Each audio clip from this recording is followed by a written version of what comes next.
अपने ही कर्मों से, पर उसमें दुख और सुख का अनुभव तुम्हारे कर्म उसमें सम्मिलित होंगे। अगर आपने पूर्व में जो जीव पुत्र रूप में आ रहा है उसके साथ अभद्र कर्म किए हैं, तो आकर के जीवन भर आपको जलाएगा, आपको दुख देगा।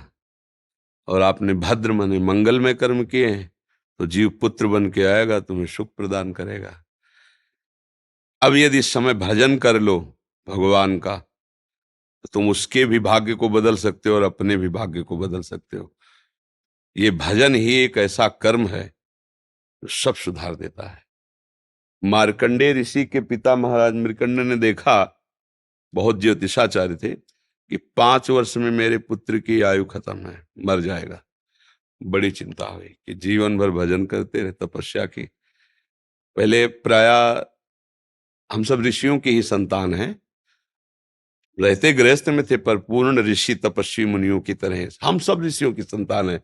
जब गोत्र पूछा जाए तो देखो नहीं बोलते भरद्वाज गोत्र, याज्ञवल्क, गार, हम सब ऋषियों की संतानें हैं। हाँ, तो उनको लगा कि कैसे क्या कर सकते हैं कि 5 वर्ष के बाद ये बालक जीवित बना रहे। अब पिता का कर्म शुरू हो रहा है।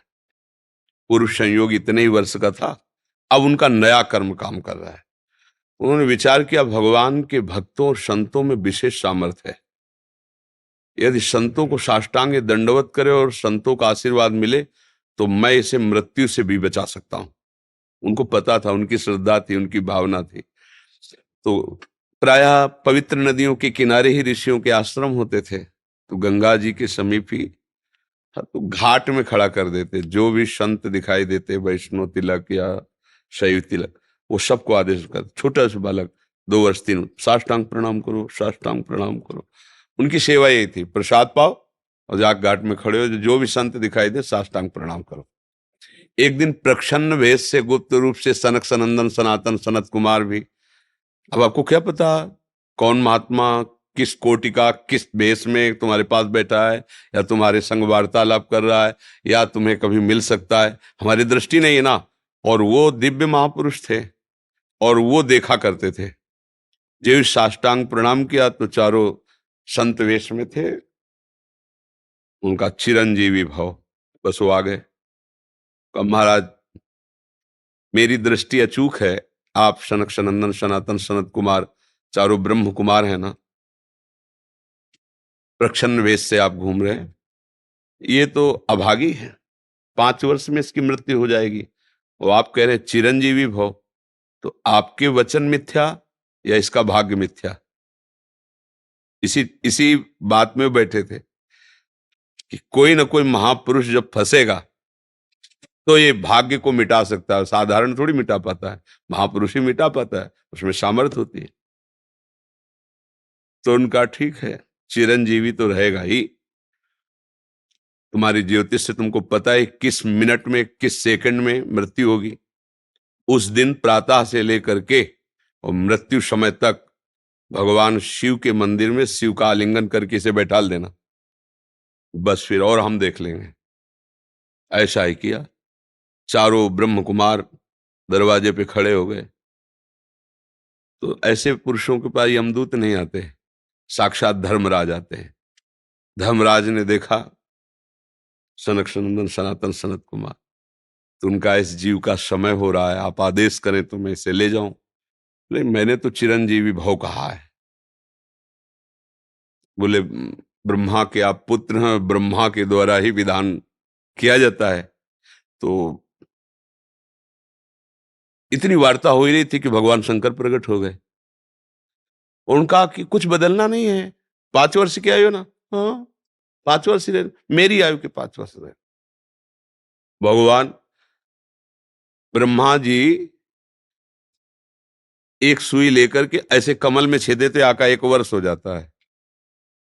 वो क्रम जब समय का नहीं, जैसे उत्तरायण दक्षिणायन देवताओं के दिन रात, ब्रह्मा जी का दिव्य 100 वर्ष का जो आयु का विवरण है ना, उसको जब पढ़ो तो होश खराब हो जाएगी। एक दिन में 74 मनु बदल जाते हैं, इंद्र बदल जाते हैं एक दिन में। और भगवान का समय, वो जो ब्रह्मा जी का समय निमेष, पलक झपकना, इतना, इतने ब्रह्मा की पूरी आयु हो गई। 5 वर्ष उनके, आज तक मार्कंडेय जी जीवित है। उनको चिरंजीवी ऋषि कहा गया है मार्कंडेय जी का। अगर पिता भगवान का भजन करे तो अपने भाग्य और पुत्र के भी भाग्य को बदल कर जैसा चाहे वैसा कर सकता है। भावी मेट सके त्रिपुरारी। अगर भजन बल है तो फिर आनंद ही आनंद है, नहीं तो दोनों के कर्म संयोग से ही संयोग बनता है। तो तुम्हारे लो पुत्र रूप में आ रहा है। अभी हमारा आपका पूर्व जन्म का कोई संयोग तो आपको देखते ही चिढ़ पैदा हो जाएगी। आप ऐसे वचन बोलेंगे कि मेरा हृदय जलने लगे, बोलेंगे ये आदमी क्यों आया हमारे सामने। वो हमारा कर्म है जो आपको भी जला रहा है, मेरे को भी जला रहा है, दोनों में द्वेष पैदा कर रहा है। और अगर अच्छा देखते ही ऐसा लगा कि मानो हमने बहुत समय से अपने प्रियजन को बाद में देख, ऐसा लगता है ये तो हमारे बहुत प्रिय, और देखकर आनंद है, आप जाओगे खुशी हुई, हमारा खुशी हुई, क्या हुआ। कर्म ही सबको दुख सुख देता है और कुछ नहीं। अगर कर्म को कोई मिटा सकता है तो भगवान का भजन मिटा सकता है, दूसरा नहीं। खूब प्रभु का आश्रय लेकर के उनकी लीला गायन करो, नाम जप करो, सब ठीक हो जाएगा। और गर्भस्थ शिशु को भगवत चर्चा सुनानी चाहिए, उससे प्रभाव पड़ता है। जैसे माँ गर्भवती है तो चाहिए कि स्वयं स्वाध्याय करे या फिर परिवार के जन कथा कह रहे हो, चुपचाप शांति से बैठ के सुने और नाम जप करे, तो गर्भस्थ शिशु पर उसका प्रभाव पड़ता है।